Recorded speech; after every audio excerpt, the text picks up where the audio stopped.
사랑하는 성도 여러분, 주 안에서 평안하셨습니까? 우한에서 시작된 신종 코로나 바이러스 감염증으로 세계가 공포에 떨고 있습니다. 그런데 누군가가 이런 글을 썼습니다. 코로나 바이러스보다 더 무서운 것이 있다.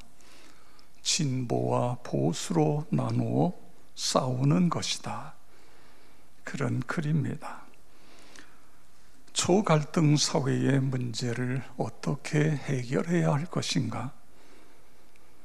신종 코로나 바이러스는 시간이 가면 해결이 될 것인데 이 갈등의 문제는 저절로 해결되어지지 않는다는 데에 문제가 있는 것입니다. 여러분, 누가 이 문제를 해결해야 할까요? 정치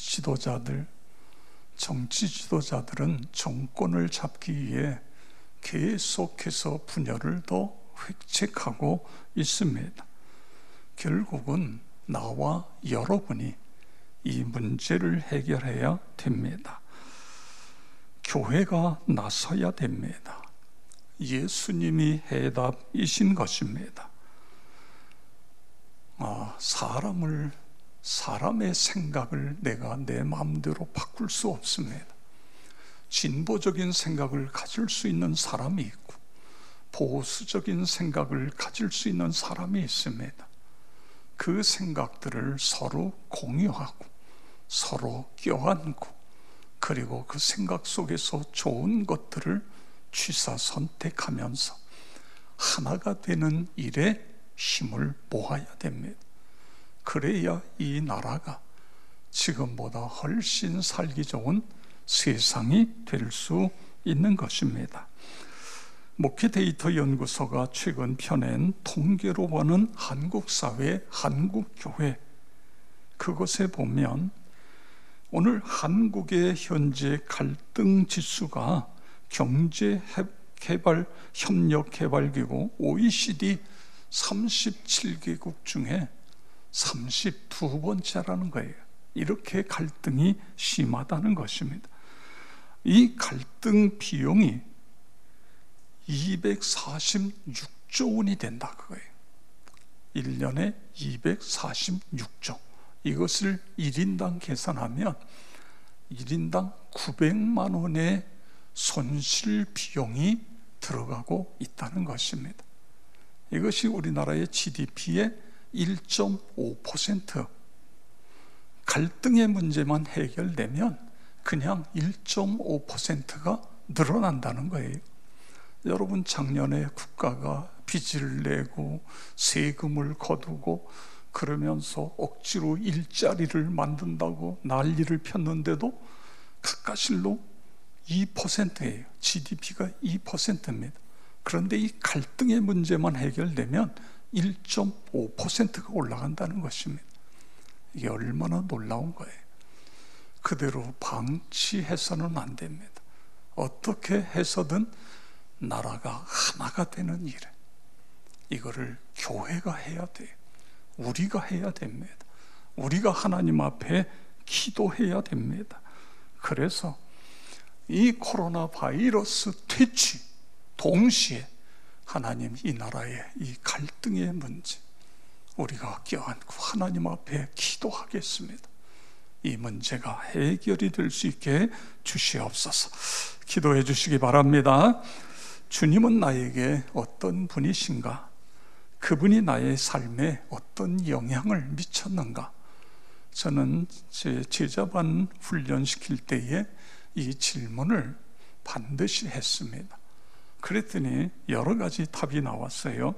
십자가와 부활로 내 죄를 씻어 구원하신 분, 나의 삶을 지금까지 인도하신, 나와 늘 함께 하시는 분, 나를 이 세상에서 가장 사랑하시는 분, 또 주님은 나의 생명이시고 나의 요새시고 나의 산성이 되신다. 이런 다양한 대답들을 해 놓았습니다. 여러분에게 예수님은 어떤 분이십니까? 예수님께서 여러분을 위하여 무슨 일을 하셨지요? 십자가의 사건이 현재에도 동일한 사건으로 내게 다가오고 있느냐? 그런 질문인 것입니다. 그분은 전지전능하시고 창조주 하나님, 존귀와 영광을 받으실 분이신 것입니다. 알페와와 오메가가 되셔서 어제나 오늘이나 변함없이 우리를 사랑하시고 우리를 인도해 주시고 우리에게 복을 주시고, 할렐루야, 그분이 우리가 믿는 하나님이신 것입니다. 오늘 본문에 나오는 성전 미문에 앉아 구걸하던 지체 장애자를 만나보시기 바랍니다. 태어나서 한 번도 걸어보지 못했습니다. 그런데 예수의 이름으로 일어나 걷게 되어진 것입니다. 여러분, 이 사람에게 물어보세요. 예수님은 당신에게 어떤 사람이죠? 예수님이 당신을 위해 무슨 일을 하셨죠? 뭐라고 대답할까요? 나사렛 예수 그리스도의 이름으로 일어나 걸어라. 그래서 제가 걷게 되었습니다. 예수의 이름으로 걷게 되었습니다. 예수님이 고쳐 주셨습니다. 예수님께서 나의 생명이고, 예수님이 해답이고, 예수님이 기적이고, 예수님이 치유자이시고, 할렐루야. 그렇게 대답하지 않았겠어요? 베드로, 요한을 성령으로 충만케 해 주셔서 그래서 내게 삶을 주셨고 희망을 주셨습니다. 나는 이제 더 이상 피로 먹지 않아도 됩니다. 건강해져서 내 힘으로 살아갈 수 있고, 그래서 이루 말할 수 없는 기쁨과 감격의 삶이 되었습니다. 찬송, 살아가야 될 이유, 아마 이 사람은 하루 종일 간증을 해도 다 못할 것입니다. 자, 그러면 이 사람을 일으켜 세운 베드로, 요한에게 물어보시죠. 당신에게 예수님은 어떤 분이십니까? 예수님이 당신을 위해서 무슨 일을 하셨습니까? 뭐라고 대답할까요? 우리는 갈릴리 바다에서 고기 잡고 그렇게 하루하루 살던 어부입니다. 그런데 예수님이 오셔서 우리를 사람 낚는 어부로 만들어 주셨습니다. 그분은 끝까지 포기하지 않으셨습니다. 우리가 음부의 자리를 펼지라도 거기 계셨고, 바다 끝에 거주할지라도 거기서도 우리를 인도하신 분이십니다. 끝까지 사랑하셨고 생명을 주셨고 사명을 주셨습니다. 성령님 보내주셔서 내가 사는 것이 아니라 내 안에 그분이 살아 역사함을 보세요. 저 사람이 어떻게 일어났지요? 우리가 일으킨 거 아닙니다. 예수님이 일으키셨습니다. 내 안에 계신 예수님이 역사하셨습니다. 나는 단지 도구일 뿐입니다. 그러면서 간증하지 않았겠습니까? 이 장애자가 어떻게 일어났어요? 하나님이 우리에게 이런 마음을 주셨습니다. 사도행전 3장 6절 다 같이 읽겠습니다. 은과 금은 내게 없거니와 내게 있는 것을 내게 주노니 나사렛 예수 그리스도의 이름으로 일어나 걸으라. 아멘. 그리고 오른손을 잡아 일으켰더니 세상에 이 사람이 일어나서 걷고 뛰고 하나님을 찬양하고 이런 놀라운 기적을 일으켜 주신 것입니다. 예수님만이 구원자이십니다. 예수님만이 능력입니다. 예수님만이 기적입니다. 그래서 우리에게 박해하는 사람들을 향하여 이렇게 외쳤습니다. 사도행전 4장 12절 다른 이로서는 구원을 받을 수 없나니 천하 사람 중에 구원을 받을 만한 다른 이름을 우리에게 주신 일이 없음이라 하였더라. 할렐루야. 그렇습니다. 여러분, 예수 그리스도가 이 세상의 희망이라는 걸 믿으시기 바랍니다. 예수 그리스도가 우리의 구원자 되신다 믿으시기 바랍니다. 사도 베드로와 요한처럼 예수님의 영이신 성령님이 우리 안에 들어오시면 두나미스, 다이나마이트 능력의 권세의 사람이 되게 해주신다 믿으시기 바랍니다. 그렇습니다. 예수님이 세상의 문제의 해답이신 것입니다. 여러분, 왜 전도하지요? 그 사람이 구원을 받아야 되기 때문에, 어떻게? 예수의 이름으로 구원을 받을 수 있기 때문에, 그래서 예수의 복음을 우리가 전하는 것입니다. 저는 오늘 이 본문을 대할 때마다 사도 베드로와 요한, 어떻게 하면 나도 그렇게 될 수 있을까? 어떻게 하면 이렇게 담대한 믿음을 가지고 살 수 있을까? 어떻게 하면 예수님 내 마음속에 모시고, 내게는 금도 은도 없다, 그런데 내게 예수가 있다, 예수를 당신에게 준다, 당신의 문제가 해결된 그런 기적이 일어나게, 이런 믿음을 어떻게 하면 가지고 살아갈 수 있을까? 이것이 기도의 제목이 되어지고 묵상하면서 저는 이렇게 되게 된 원리 3가지를 오늘 본문에서 찾았습니다. 사도 베드로와 요한처럼 믿음의 사람, 기적의 사람, 능력의 사람, 예수님만 자랑하고 증거하는 그런 사람이 어떻게 될 수 있을까? 첫째는 규칙적인 기도 생활입니다. 사도행전 3장 1절 보세요. 제9시 시간에 베드로와 요한이 성전에 올라갈세. 제9시 기도 시간에 베드로와 요한이 성전에 올라간다. 여러분, 왜 올라갔어요? 기도하라. 제9시라고 하는 것은 하루에 3번입니다. 제3시, 제6시, 제9시. 하루에 3번 기도하라. 베드로와 요한이 성전으로 올라간 것입니다. 규칙적인 기도 생활이에요.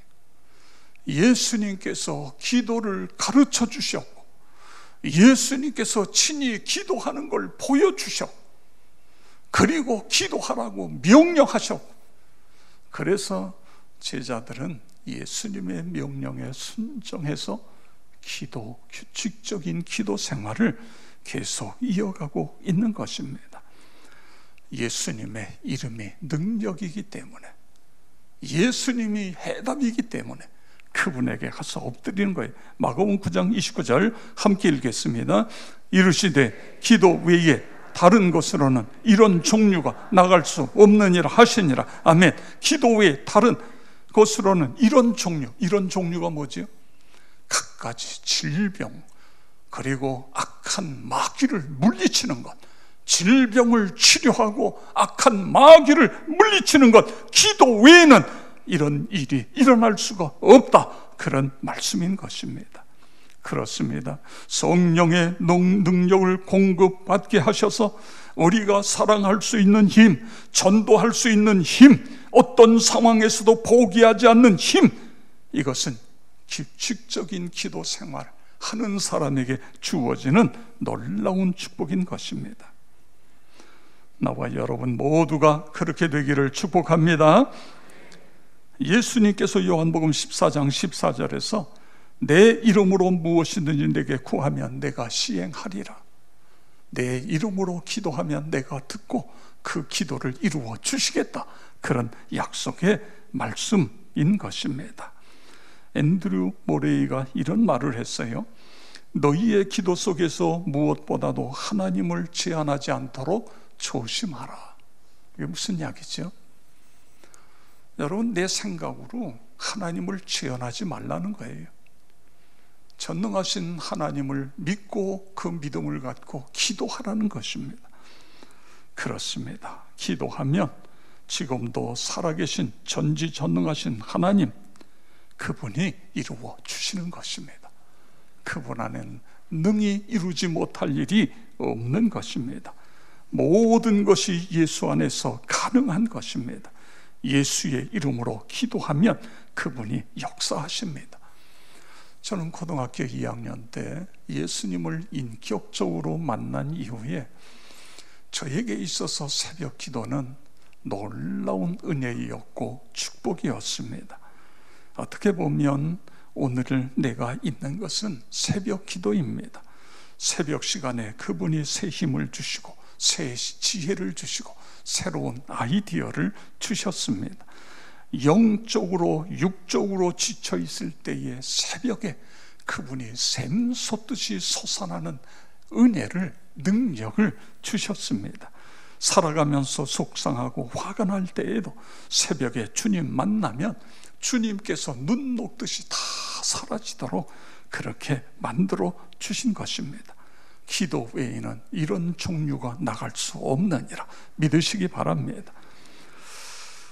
저는 지난 금요일 전교인 금요 기도 시간에 큰 은혜를 받으며 제 마음속에 하나님이 이런 마음을 주셨어요. 전교인 금요 기도회인데 전교인이 왜 요것밖에 안 되냐? 금요 기도회 시간에. 아니, 장로님들은 다 어디가 계시냐?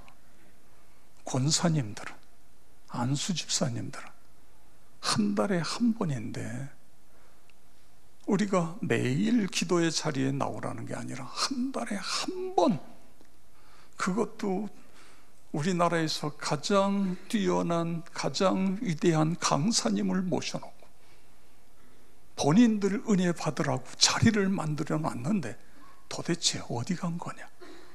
그래서 하나님이 제 마음속에 출석을 불러라, 이런 마음을 주셨어요. 출석을 불러라. 제가 원래 은퇴 장로님들은 출석을 안 부르려고 그랬는데 은퇴 장로님 분 가운데에 가장 연세가 많으신 유장로님이 앉아 계신데 다른 분들은 당연히 와야 되잖아요. 그래서 우리 은퇴 장로님실에서 누구 석인가 총무인가 그분이 출석을 부르세요. 또 시무 장로님들은 당회 서기가 출석을 부르고, 그리고 당회 때마다 왜 안 나왔는지, 금요기도 때가 안 나와요. 이유를 이야기하는 거예요. 이유를. 권사님들, 안수집사님들은 우리 교구 목사님들이 출석부 만들어 놓고 저 뒤에다 놓으면 본인들이 사인을 들으면서 사인을 하고, 그리고 못 나왔을 때는 교구 목사님들에게 왜 못 나왔는지 이야기를 하고, 은퇴하신 권사님들은 출석을 안 부르겠습니다. 대신 본인들이 알아서 나와서 기도하고. 우리가 기도해야 되잖아요. 하나님이 우리에게 기도라는 무기를 주셨는데 기도하지 않으면서 마음이 컬컬하고, 기도하지 않으면서 아프다고 그러고, 기도하지 않으면서 교회가 붕이 안 된다고 그러고, 그건 말이 안 되잖아요. 장로님들은 맨 앞자리에 나와서 쫙 앉아가지고 주먹을 붙잡고 하나님 앞에 부르짖어 기도하는 거예요. 그러면서 기도하면 분명히, 여러분 금년에 우리 교회 표가 뭐죠? 말씀과 성령으로 살아나리라. 할렐루야. 그렇습니다. 살아나는 거예요. 살아나는 거예요. 내가 나를 살릴 수 없어요. 하나님 앞에 기도하면 하나님이 살려주시는 것입니다. 그런 은혜가 있기를 축복합니다. 차량 운행하겠습니다. 가서 모셔오고, 어디든지 연락하면 차를 보내서 오시고, 갈 때에도 모시고 가고. 자, 두 번째는 긍휼히 여기는 마음입니다. 3절 4절에 보면 그가 베드로와 요한이 성전에 들어가려 함을 보고 구걸하거늘 베드로가 요한과 더불어 주목하여 이르되 우리를 보라 하니 아멘. 이 장애자는 살 방법이 없어요. 그래서 사람들이 이 미문이라고 하는 성전 입구에다가 거기다가 앉혀놓으면 하루 종일 지나가는 사람에게 한 푼 줍쇼, 나 좀 도와주세요. 그래야 오늘도 삽니다. 그렇게 받는 거예요. 그런데 두 사람이 지나가다가 자기 앞에 와서 딱 서요. 그리고 보래요. 딱 눈을 들어 쳐다보는데 눈빛이 달라요. 많은 사람들은 자신을 향해서 측은하다, 안 됐다, 불쌍하다, 이렇게 그런 눈빛인데, 그런데 이 두 사람의 눈빛은 무엇인가 도와주려고, 무엇인가 그를 긍휼히 여기는 마음, 사랑하는 그런 눈빛으로 쳐다보는 것입니다. 성도 여러분, 기적은 긍휼히 여기는 마음에서부터 시작이 되는 것입니다. 베드로, 요한 어때요? 그냥 동전 한 푼 던져주고 어서 빨리 그 자리를 벗어나는 그런 마음이 아닙니다. 이 사람 어떻게 도와줄 수 있을까? 나는 안 되는데 내 안에 계신 예수님은 이 사람을 도와줄 수 있다, 이런 믿음이 있지 않아요? 그래서 이 사람에게 마음을 주고 이 사람에게 사랑을 주고 이 사람에게 예수님을 주는 것입니다. 그 마음이 결국은 기적을 일으키게 한 것입니다. 예수님이 마태복음 5장 7절에 5가지 복 중에 8가지 복 중에 5번째, 긍휼히 여기는 자는 복이 있나니 저희가 긍휼히 여김을 받을 것이며 그들이 긍휼히 여김을 받을 것이며 이렇게 말씀하고 있습니다. 사랑하는 성도 여러분, 내 주변에 복음이 필요한 사람에게 먼저 마음을 주어야 됩니다. 그를 사랑하는 마음이 돼야 돼요. 긍휼히 여기는 마음으로 만날 때에 하나님이 그 마음을 열어주시는 것입니다. 그렇게 살아가시기를 축복합니다. 그 다음에 세 번째로 보면 예수로 충만해야 돼요. 3장 6절 다 같이 읽겠습니다. 베드로가 이르되 은과 금은 내게 없거니와 내게 있는 이것을 내게 주노니 나사렛 예수 그리스도의 이름으로 일어나 걸으라 하고 아멘. 지금 뭘 이야기해요? 내게 은과 금은 없어. 근데 내게 있는 게 있어요. 그게 뭐예요? 예수예요. 예수. 예수로 충만하다, 그거예요. 예수로 충만하기 때문에 내가 당신에게 예수를 준다. 예수의 이름으로 일어나 걸으라, 그렇게 말하고 있는 것입니다. 내 안에 예수님이 살아계셔야 됩니다. 내가 주인이 아니라 예수님이 나의 주인이 되셔야 기적이 일어나는 것입니다. 그렇습니다. 우리를 위해 이 세상에 오셨고 내 죄를 대신해서 십자가에 죽으셨다가 3일 만에 부활하신 분, 그분이 예수님이시잖아요. 그분이 내 마음속에 오시게 되면 내 문제를 해결해 주시고 내 질병을 고쳐주시고 절망하는 자에게 소망을 주시고, 할렐루야, 그렇습니다. 그 예수님이 오셔야 됩니다. 인도의 선교사였던 스테니 존스, 그는 일생 동안 인도 선교에 자신의 삶 전체를 바쳤습니다. 그래서 그의 발자취가 인도의 큰 족적으로 남아 있습니다. 그런데 이분이 89세 때에 뇌출혈로 쓰러졌어요. 그래가지고 사람들이 미국으로, 인도에서 미국으로 보스턴에 있는 큰 병원으로, 그게 병원에 입원을 시킵니다. 근데 이 스탠리 존스 선교사님이 병실에 들어오는 의사, 간호사, 또 병문안 오는 사람들에게 신신부탁합니다. 처음에는요, 다 어리둥절해가지고, 이게 뭐야, 아니 어떻게 그래. 그런데 나를 향해 이렇게 말하는 거예요.